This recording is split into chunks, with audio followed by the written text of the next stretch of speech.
Hi, this is Lou Volont. This is part 5 of my 7-part series, Democracy is a Bad Thing.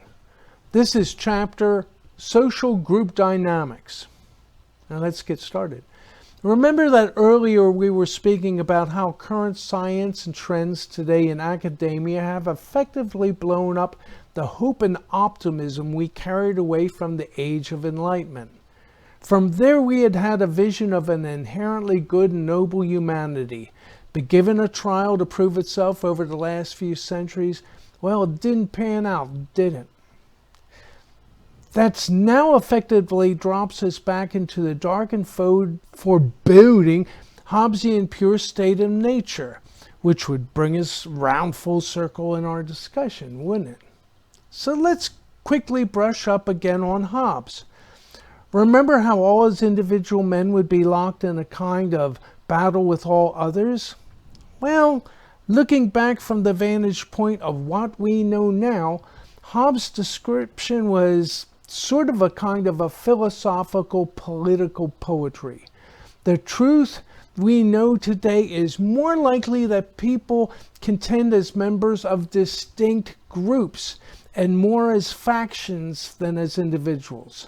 It turns out that for the last several 100,000 years, human beings largely evolved in social groups from 50 to 150 individuals. Yes, there were certainly men with personal power, but those with the most power would have friends, allies, and partners. Also, since human beings evolved with groups being the unitary objects of evolutionary forces, well, we could then infer that there is no evolutionarily optimum individual, but that our species evolved so that every random group of from about 50 to 100 people, well, there would be the optimum spectrum of necessary personality and capacity types required for what could be called a high-functioning group. It was natural selection for the fittest group. Perhaps we need to delve a bit deeper into this theory that the biological predisposition of human beings would cause social and political dynamics to be driven not by reason or even by individual self-interest, but by instinctive group-driven social instincts which could then be cynically manipulated. So let's look at some of the details here, just as we would have expected others to have looked at these same issues before. What kind of types are necessary to the optimum group, we might ask? It is a lot more complicated than just leaders and followers. The leadership cadre would be split up into front men and functional executives. We know there are narcissistic types, right? Why do we even need them? Well, their high opinion of themselves is very contagious, and while experts can smell the bullcrap, normal people fall under its spell. But that is what the functional executives are for, to supply the vigorous real-world expertise that would actually fulfill the promises of leadership. Then to flesh out the entire group, well, science has only just begun to scratch the surface in establishing the various niche specialized talents and abilities people have.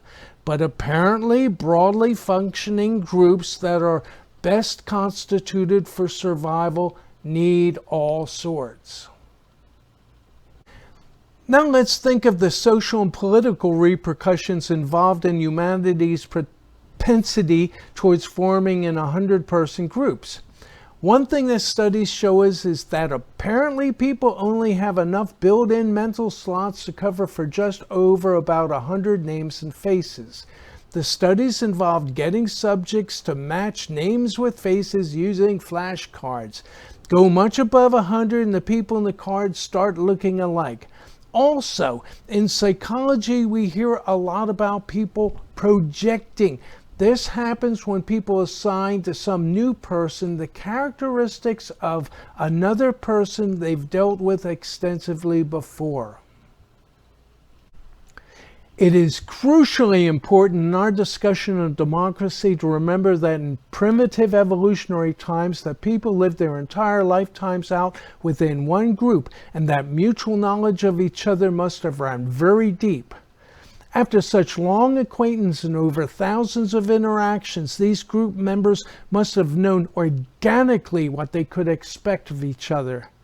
That is probably one of the reasons why we are so dysfunctional today, because instead of feeling like we are a well-integrated part of some collective oneness, no, we are institutionally forced to live in small claustrophobic nuclear families where a man's nerves can only be frazzled by being penned with a female of the species and her brat kids. Not exactly the broadest and most exciting lives, is it? Yes, I'm thinking that we must be longing for life back in the primeval group where we would seamlessly fit in and unquestionably belong. Now, even when we are in groups, well, they are always new ad hoc collections of strangers where it is rare that anybody ever seems to answer to our expectations and where we ourselves always seem to be misunderstood. The only person we can trust is ourself, and just think how sick that is compared to our evolutionary norm where we were practically one flesh, one mind, with 100 other people. Each one of us today is living in a paradise lost, which we're anxiously trying to regain. So we could expect that our primitive instinctive longings would interpret the democratic ideal, as the propagandists present it, as some kind of a return to the original garden of our primordial group. And then our understandable disappointments with our present social conditions and institutions would feed into attracting us even more toward that democratic primordialism. The cry would always be, more democracy can fix the problems that this democracy has dumped upon us. You know, the honest truth is that we can never re-achieve that bliss of oneness of being with the same small comprehensible group for a lifetime. Well, no, not unless some future comprehensively authoritarian and very well organized regime organized people into such groups. Is it possible? Well, sure, but I'm not at all sure it would be at all likely. But up until now, we've only discussed what was good about the primitive primal groups from which we evolved. It gets even more interesting discussing the darker side. We need to ask ourselves what happens when the group by natural increase exceeds the optimum size. Remember, people don't have the capacity to be inclusive beyond a certain point, and I would suppose that from that point we would get the onset of factionalism and the us versus them dynamic. There's two ways things can go from that point. In the first case, there can be a crisis and one group subdivides, not evenly, but between larger and smaller, and the small group immediately goes for a hike and creates some distance between them.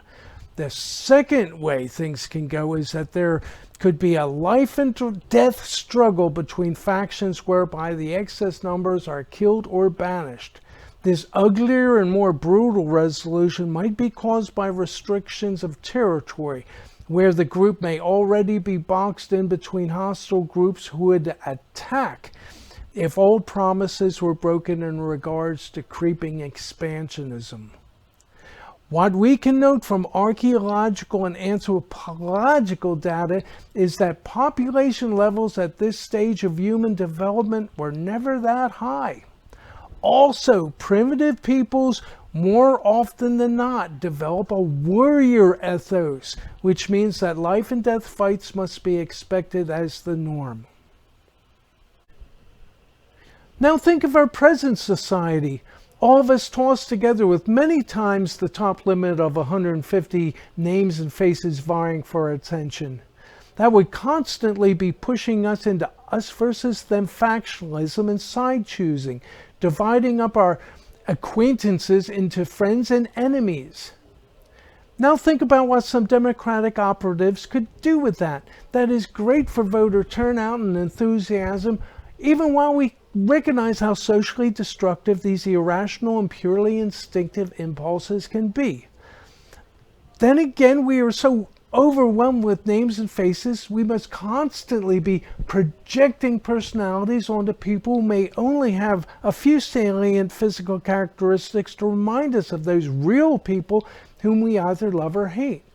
That means that we can expect ourselves to behave at least partially irrationally with many people we encounter, and probably that the vast majority of our acquaintance aren't nearly what we think they are. But this tendency toward constantly projecting may have a political application. If studies show that people will predictably project according to objective discernible types, then it would be easy enough to simply talent scout for candidates with the optimum physical characteristics, and after they are deterministically elected, they can serve out their offices as shills for those who engineered their rise to power. Okay, that's it for this one. In our next video, we discuss in more detail how the promised ideals of the Age of Enlightenment failed the reality test and what choices we have when cynicism is staring us in the face. Catch you later.